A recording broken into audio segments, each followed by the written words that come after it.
बच्चों अब हम डिस्कस करेंगे average power associated with resistance. इसको हम और क्या कह सकते हैं, average power associated with non inductive circuits. अब आपको पता है कि रेजिस्टेंस के केस में हमारा जो ईएमएफ है और करंट है सेम फेज में होते हैं। तो ई का फॉर्मूला है E naught sine of omega T और आई का फॉर्मूला है I not sine of omega T. अब हम निकाल लेते हैं instantaneous power E into I. E और आई की वैल्यूज पुट कर दी, लेकिन पावर किसके इक्वल होती है, rate of doing work, that means D W by D T. तो डी डब्ल्यू की वैल्यू को यहाँ से सेपरेट कर लो, डी टी को मल्टीप्लाई कर दिया, E naught I not sine of sine square omega T. अब टोटल वर्क डन निकालने के लिए हम दोनों साइड इंटीग्रेट कर देंगे। इंटीग्रेशन की लिमिट लगा दी 0 टू टी, क्योंकि टाइम वेरिएबल है। डी डब्ल्यू का इंटीग्रेशन डब्ल्यू आ गया, कॉन्स्टेंट्स को आपने बाहर निकाल लिया, 0 टू टी इंटीग्रेट किया।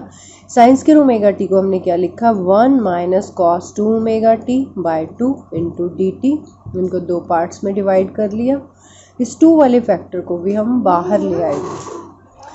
ये जो हमारे पास इंटीग्रेशन आ रहा है cos 2 omega T D T from 0 to T, ये 0 के इक्वल आ जाता है। डी टी का इंटीग्रेशन टी, लिमिट पुट करने के बाद आपके पास आ गया कैपिटल टी। तो W की वैल्यू आ गई E naught I naught T by 2। Average power क्या होती है, total work done upon total time taken. तो W को हम किससे डिवाइड कर देंगे, T से। तो यहाँ T कैंसिल हो गया, तो एवरेज पावर कितनी आ गई, E naught I naught by 2। P average को हम लिख सकते हैं E naught by √2 I not by √2। ये ईएमएफ की आरएमएस वैल्यू हो गई, ये करंट की आरएमएस वैल्यू। इसका मतलब अगर हम ईएमएफ और करंट की आरएमएस वैल्यू को मल्टीप्लाई करते हैं तो हमारे पास क्या आ जाएगा, P average. Now average power associated with an inductor. Inductor के केस में आप लोगों को पता है कि जो करंट है वो लैग करता है बाय फेज ऑफ π/2।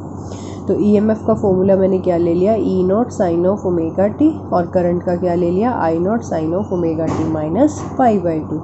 इसको खोलेंगे तो क्या आ जाएगा, minus I naught cos of omega t. अगर मैं इन दोनों वैल्यूज़ को मल्टीप्लाई कर दूं तो इंस्टेंटेनियस पावर आ गई। दोनों की वैल्यूज़ पुट कर दी, माइनस साइन आगे ले आए, ई नॉट आई नॉट कॉन्स्टेंट से आगे रख लिए, बाद में आ गया sign omega t cos omega T. Instantaneous power किसके इक्वल होती है, D W by D T. Value put कर दी, यहाँ से डी डब्ल्यू निकाल लिया, डी टी को दूसरी साइड ले गए। टोटल वर्क डन के लिए हम क्या कर देंगे, इसी का इंटीग्रेशन। इंटीग्रेशन जब आप करते हो तो कॉन्स्टेंट टर्म्स को आप बाहर निकाल लेते हो। 2 से हमने मल्टीप्लाई भी कर दिया और डिवाइड भी कर दिया। जो डिवीज़न वाला 2 फैक्टर है वो तो बाहर आ गया, और जो ऊपर वाला फॉर्मूला है वो किसका बन गया, साइन 2 ओमेगा टी।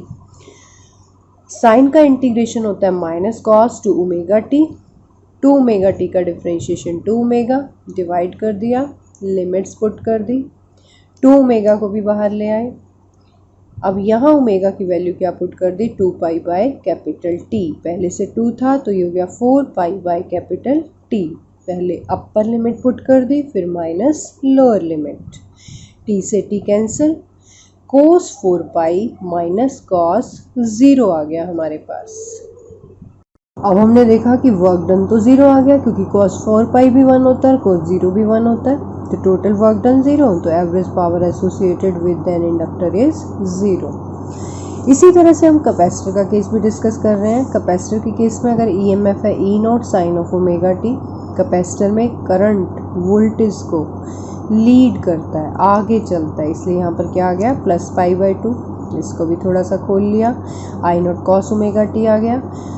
फिर इंस्टेंटेनियस पावर निकाल ली, d W by D t के इक्वल में रख दिया, डी डब्ल्यू निकाल लिया, डब्ल्यू निकालने के लिए इंटीग्रेट कर दिया। आप अगर कंपेयर करो पिछला केस और ये वाला केस, एक माइनस साइन का डिफरेंस है, बाकी सब सेम चल रहा है। E naught I not by 2, वही 2 से गुना किया, 2 से भाग किया, अंदर क्या आया, sine 2 omega T.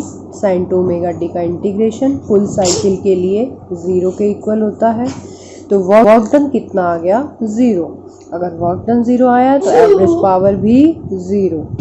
Average power associated with the capacitor is 0। Now we discuss average power associated with RLC series circuit. EMF की वैल्यू है E not sine of omega t. जब हम RLC सीरीज सर्किट लेते हैं तो वहाँ पर voltage और करंट में एक फेज डिफरेंस होता है फाई का।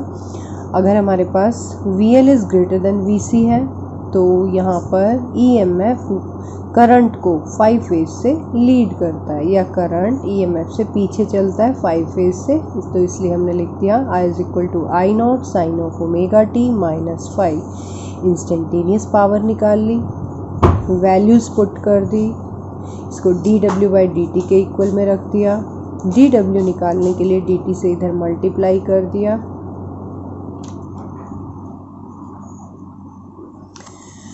अब इसकी वैल्यू को खोल लिया हमने साइन A माइनस B के हिसाब से, sine omega t cos phi minus cos omega t sine phi. इस फैक्टर के अंदर मल्टीप्लिकेशन कर दी। जब हमने इसको इससे मल्टीप्लाई किया तो sign omega t cos omega T आया, 2 से मल्टीप्लाई भी कर दिया, 2 से डिवाइड भी कर दिया। फिर W निकालने के लिए इसी को हम क्या कर देंगे, इंटीग्रेट। जब हम इंटीग्रेट करेंगे तो 2 पार्ट्स आ गए हमारे पास। फर्स्ट पार्ट में क्या आया, E not I not sine square omega t cos phi d t. Next part में आया E not I not by 2 sine of 2 omega t sine phi into d t. जो constant terms हैं वो आपने integration से बाहर निकाल ली, जिसमें t नहीं आ रहा वो कांस्टेंट है। ये इंटीग्रेशन हम फर्स्ट केस में डिस्कस कर चुके हैं। आप इसका स्टैंडर्ड रिजल्ट यूज़ कर सकते हो कि sign square omega T D T को जब 0 से t पर इंटीग्रेट करते हैं तो वैल्यू आती है t/2। Sine 2 omega T D t 0 to t किसके इक्वल आता है, 0। तो इसका मतलब W की वैल्यू क्या आ गई, E not I naught cos phi into t/2। This is the work done. अब एवरेज पावर निकालने के लिए हम वर्क डन को टाइम से डिवाइड कर देंगे। t से t कैंसिल हो जाएगा, E naught by √2 I not by √2 into cos phi. तो एवरेज पावर एसोसिएटेड कितनी आ गई, ERMS into IRMS into cos phi. ये जो कॉस फाई आया है इसी को हम क्या कहते हैं, power factor. It is a ratio of true power upon apparent power. जो पावर रेजिस्टेंस के क्रॉस होती है उसको हम कहते हैं ट्रू पावर, और जो पावर हमारी इम्पीडेंस के क्रॉस होती है उसको हम कहते हैं अपरेंट पावर। तो एक तरह से अगर इम्पीडेंस ट्रायंगल में देखें, कॉस फाई किसके इक्वल है, बेस हमारा रेजिस्टेंस है और हाइपोटेन्यूज क्या है, इम्पीडेंस के इक्वल। तो base upon hypotenuse is equal to cos of phi, R upon Z आ गया। अगर हमारे पास कोई नॉन इंडक्टिव सर्किट है तो वहाँ XL और XC इक्वल होते हैं। इम्पीडेंस R के इक्वल हो गया, R से R कैंसिल 1 आ गया। तो कॉस फाई की ये मैक्सिमम वैल्यू है, तो इसका मतलब फाई कितना है, 0 डिग्री। तो पावर फैक्टर की मैक्सिमम वैल्यू हम किसके लिए ऑब्जर्व करते हैं, फॉर नॉन इंडक्टिव या रेजिस्टिव सर्किट्स। अगर प्योर इंडक्टर का केस है, प्योर इंडक्टर के केस में फाई की वैल्यू क्या होती है, 90। पावर फैक्टर कितना आ गया, cos phi is equal to cos 90। Inductor और कैपेसिटर दोनों के केसेस में फाई की वैल्यू होती है 90। तो इसका मतलब पावर फैक्टर कितना रहेगा, 0 रहेगा। Now we discuss about idle current और वाटलेस करंट। हमने देखा कि प्योर इंडक्टर है या प्योर कैपेसिटर है तो वहाँ पर कोई भी पावर कंज्यूम नहीं होती। तो ऐसे करंट्स जिनके लिए एवरेज पावर कंज्यूम 0 होती है उन्हें हम कहते हैं आइडल करंट या वाटलेस करंट। अगला टॉपिक है real resistors, inductors and capacitors. हम सिंपली कह तो देते हैं कि हमने रेजिस्टर का यूज़ किया या इंडक्टर का यूज़ किया या कैपेसिटर। कोई भी चीज़ इनमें से प्योर नहीं है। अगर हम कोई भी कैपेसिटर लेते हैं तो उसमें इंडक्टेंस का प्रभाव भी होता है, थोड़ा बहुत कैपेसिटेंस का भी होता है। इसी तरह से अगर हम किसी वायर का इंडक्टर बनाते हैं तो उसमें रेजिस्टेंस भी है, और जब वो 2-3 वायर्स इकट्ठी पैरेलल में आती हैं तो वहाँ कैपेसिटर का इफेक्ट भी आ जाता है। इसी तरह से जब हम कैपेसिटर बनाते हैं तो कैपेसिटर भी रेजिस्टेंस से फ्री नहीं हो सकता, उसमें भी कुछ ना कुछ रेजिस्टेंस होता है, थोड़ा बहुत इंडक्टर भी होता है। तो कहने का मतलब एक्चुअल प्रैक्टिस में हमारे पास प्योर इंडक्टर, कैपेसिटर और रेजिस्टर पॉसिबल नहीं है।